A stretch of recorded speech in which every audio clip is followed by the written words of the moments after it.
Narito po tayo ngayon sa simbahan ng Santiago de Compostela. Dito po sa bayan ng Compostela. Yan po ang matandang kastel panapato ng Kastila.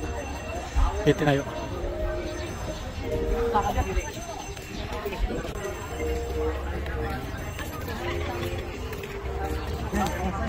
Sinasaksihan po namin ang pagsisimba ng mga deboto rito.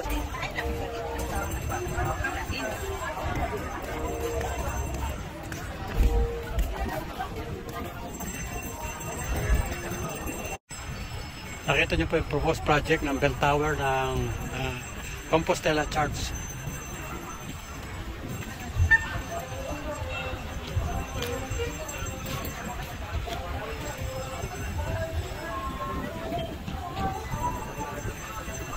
Ngayon nakikita ang tradisyonal na gawain ng mga Katolikong Pilipino dito sa parte ng Compostela.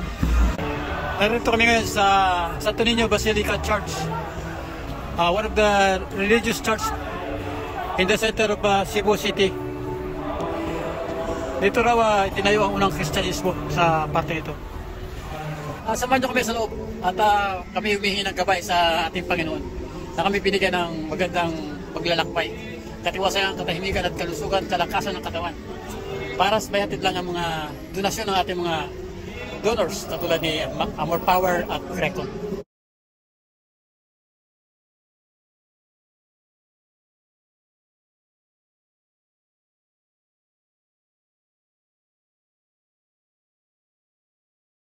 Ito yung last port ng mga Spanish colony noong araw yun. Yan. Parang Intramuros ito, itong lugar na ito.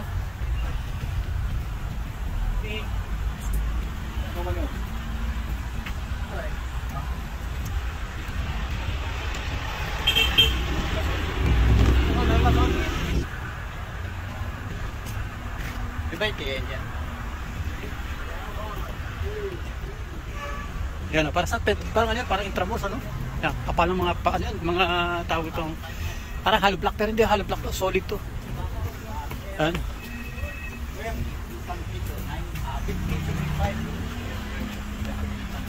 At saka ito yung yung pinakakanyo nilang araw. Ang tawag dito sa Tagalog yan, lantaka. Lantaka tawag yan. Tarais, ano yun? Kawayan? Oo. Nung araw sa Pilipino naman, sa ating mga native, kawayan na ginagamit.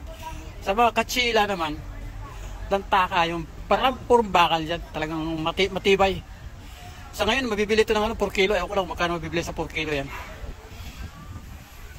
Ito yung mga kanyo na ginagamit ng mga Kastila noon laban sa mga Moros. Kaya nga tinawag na Intramuros, hindi pwedeng panlaban ito sa sa mga Moros na gusto pumasok dito. Yan. Makikita nyo ang overview ng syudad. Ayan o.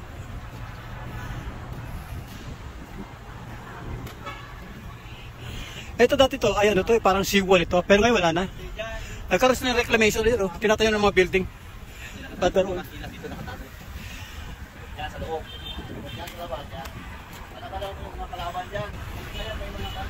Grabe pa rin ang init dito sa taas. Pero mahangin. Or ano. Parang sinlakas ng standard hangin. Yan. Oh well, siguro naman meron na kayong similarity sa pagkakakita nyo rito. Dito sa wall ng Port San Pedro. Yung mga lugar na yan, reclamation na lang yan. Yung pag-isa na tinampakan na lang yan. Maraming tinayo na yan. So ito lang natitirang historical. Historical in the past. Mga viewers, medyo papahinga muna ako dito sa ibabaw ng Port San Pedro. Medyo kahit naman bikes ito, nakakapagod din Ang una-una yung tindi ng init, nakakapagod. Ito, ayan, nakikita nyo naman Ito, kakapal talaga ng mga Ito, kakapal. Ayan. Matibay pagkagawa ng mga Espanyol ng araw. Ang ginagamit nila mga laborer, mga Pilipino, mga native. Hindi pa naman sila sinusweldoan ng araw. Kung saan makarating kayo ng Cebu, pumunta kayo dito. Pwede kayo pumasok, pero pakita nyo ID nyo, para may babayaran kayo. Ayan, maganda yung uniforme nila. Ayan. Yan. Kasama natin mga kababayan, mga katipuneros nung araw. Nakipaglaban yan. Ayaw ko lang kung nabutan na yung panahon na yun. Yan. Base namin dito, positive. Kita nyo na, mga gwapo yan Kasi gwapo ko. Narito tayo ngayon sa lugar ng Magellan Cross, yung matutunghayan, ang historical Magellan Cross. Yan. Dito tinayo ang cross ng unang pananampalataya ng bilang isang Kristyanismo, din ang Magellan. Bago siya namatay, si Magellan, tayo niya rito ang cross at siya ay nagapi at napatay dito sa Mactan. Pero sabi na iba, si Rahal Lapu-Lapu ay namatay rin. Namatay siya sa pamamagitan ng mga kusinero, niluto, ginawang sweet and sour. Ayan, nangyari ngayon. Yan ang kasaysayan ng mga kwentong kutsero. Ayan. Dito po tayo sa labas. Ayan. Nakita niyo mataas na yan. Kung kayo mapapasa dito sa Cebu City, pasalan niyo ito. Para makita naman ang tutulad, punta naman kayo sa Cebu, pasalo nyo naman. Pati yung Santo Niño Church. Tapos tayo sa Magellan Cross, saka sa Santo Niño Church. Ngayon po ay dadako tayo sa pinakamalaking ribulto ng ating Pit Senyor. Ito po yan, nakikita nyo sa paligid na yan. Ayan.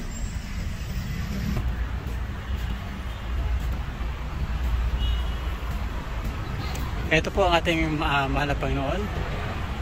Nakikita nyo sa taas na yan. Ayan. Malaki po yan. Para po sa mga malalaki ang pananalig sa kanyang paniniwala.